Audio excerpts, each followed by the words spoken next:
संकेत हमें harmonium master देहलन। कौनो लड़का एगो लड़की से लब कर बैठल, जौने की कहल जाला प्यार।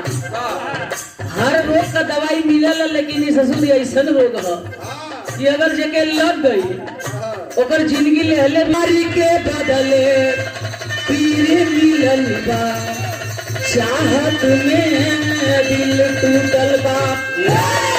अरे प्यार के बदले पीर मिलल बा, चाहत में दिल टूटल बा।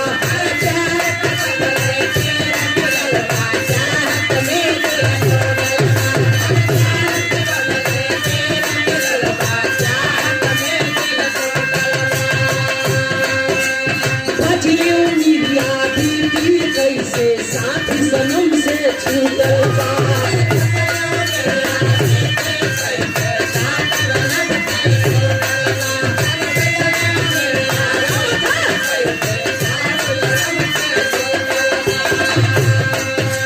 प्यारी के बदले पीर मिलल बा, चाहत में दिल टूटल बा। बचले उमिरिया बीती कैसे साथी सनम से छूटल के हूँ।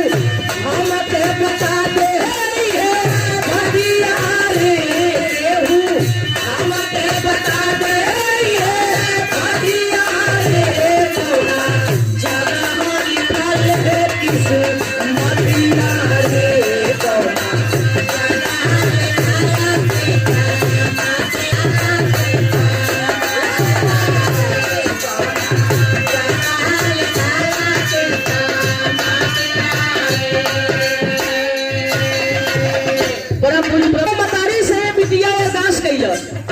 कि माई हम जानीला तू जगत के जननी हो, जे भी राउ दरबार में आवे केहू के खाली हाथ ना लौटावे।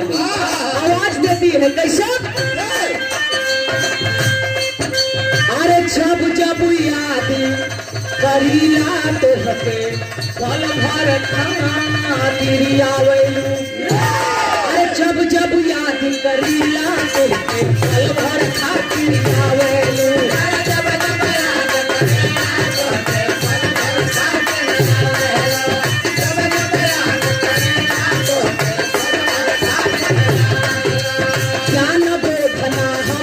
मैया तो हई गीत गवावे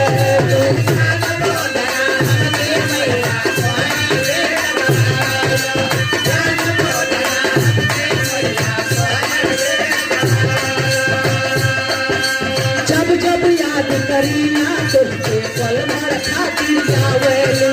जान बोधना हमके मैया तो हई गीत गवावेलू।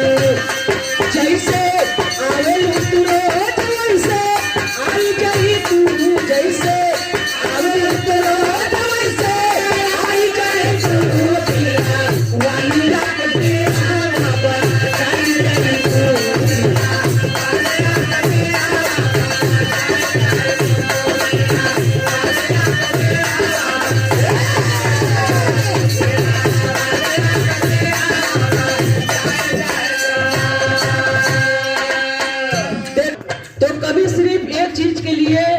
मोहताज रहते हैं, ना धन के लिए ना दौलत के लिए, सिर्फ अपने नाम के लिए।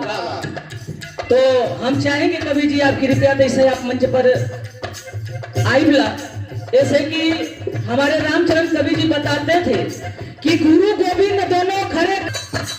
जब जब याद करीला तो पल भर खातिर जावे,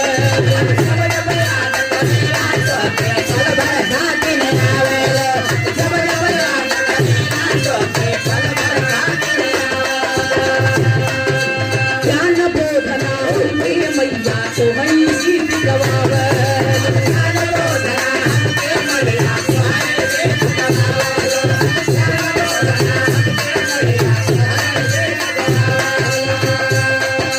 जब जब याद करीला तुमके पल भर खातिर जावेलू।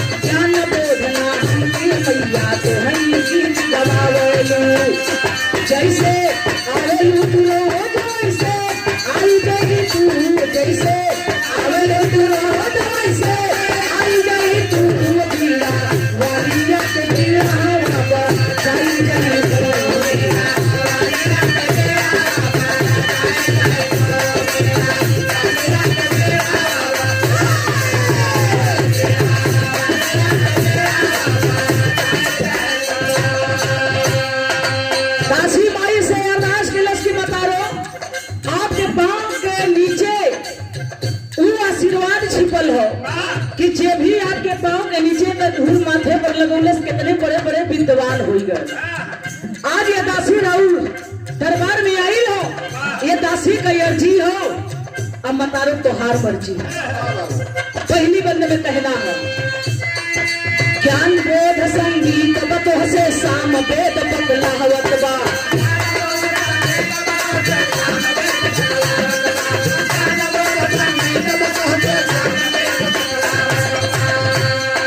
कीर्ति न्यारी जग में भारी तीनों लोग गुणगावत बा।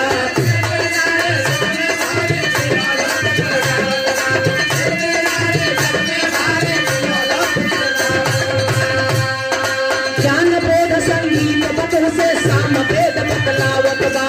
कीर्ति न्यारी जग में भारी तीनों लोग गुणगावत बा। हमरे अरजी पे मरजी दे खाई जाई तू, हमरे अरजी पे मरजी दे खाई जाई तू। वालिया के दिए आवा जाई जाई तू।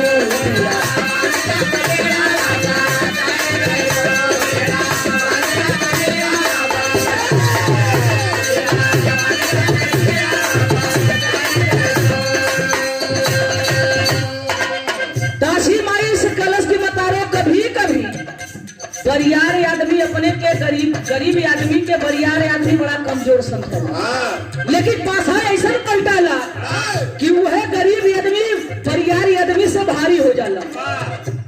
तीसरी बंद में कहना है का अदना के सरनामी कैलू कायम बहुत कहानी बा।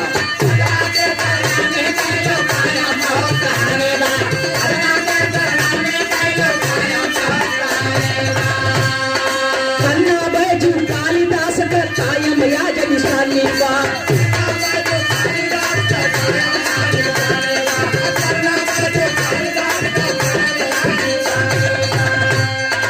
अदना के सरनामी कैलू कायम बहुत कहानी बा। कन्ना बैजू कालिदास का कायम याज निशानी बा। झूले पौआ का माथे परवा गाई जाई तू, झूले पौआ का माथे परवा गाई जाई तू। वालिया के दिए आवा जाई जाई तू।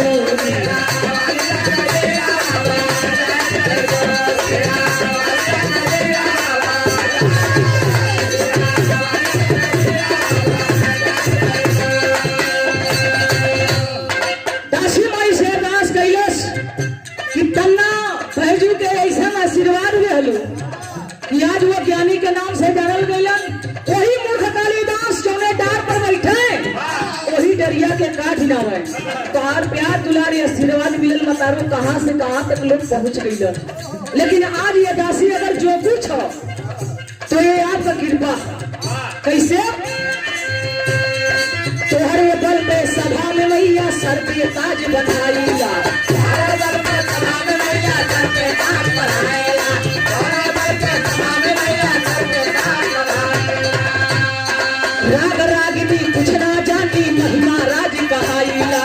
राग रागिनी कुछ ना जानी महिमा राज कहाईला। राग रागिनी कुछ ना जानी महिमा राज कहाईला। तू जाने लो माई हमरे गावे के शहूर ना हो, हमरे कुछ बोलो हूँ के शहूर ना हो। परम पूज्य परम श्रद्धेय आदरणीय जब ये सभा के बीच मंच पर खड़ा होइला तो न जाने कनिया से आ जालू। सबके खातिर गाड़ी मोटर सवारी चहला, लेकिन तोहार सवारी तो हम सवारी न हो चल कि हमरे नजर से केहू के नजर से ना लौटेला। आवे लू कंठ में समा के काजरी कैसे गवा जालू। कैसे कहना हो तोहरे बल पे सभा में मैया सर पे ताज बनाईला। तोहरे बल पे सभा में मैया सर पे ताज बनाईला। तोहरे बल पे सभा में मैया सर पे ताज बनाईला। राग रागिनी कुछ ना जानी महिमा राज कहाईला। राग रागिनी कुछ ना जानी महिमा राज कहाईला। राग रागिनी कुछ ना जानी महिमा राज कहाईला। तोहरे बल पे सभा में मैया सर पे ताज बनाईला। राग रागिनी कुछ ना जानी महिमा राज कहाईला। लाज महफिल में हमरो होगा चल जाई तू। लाज महफिल में हमरो होगा चल जाई तू। वालिया के दिल में जाई जाई तू।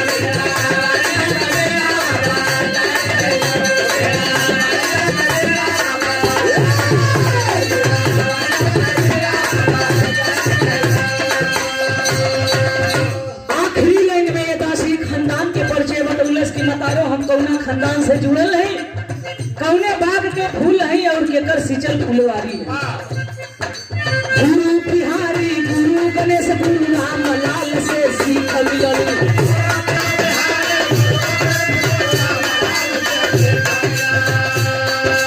कवि चंद्रिका रामचरण कवि रामचरण से सीख मिलल।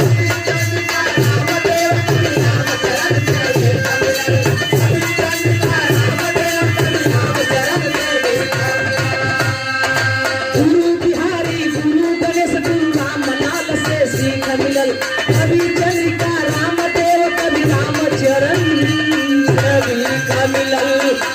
तब महिमा महिमा कमाई तो अरे पढ़ाई जईबू, महिमा महिमा कमाई तो अरे पढ़ाई जईबू। बीरा वालिया के बीरा का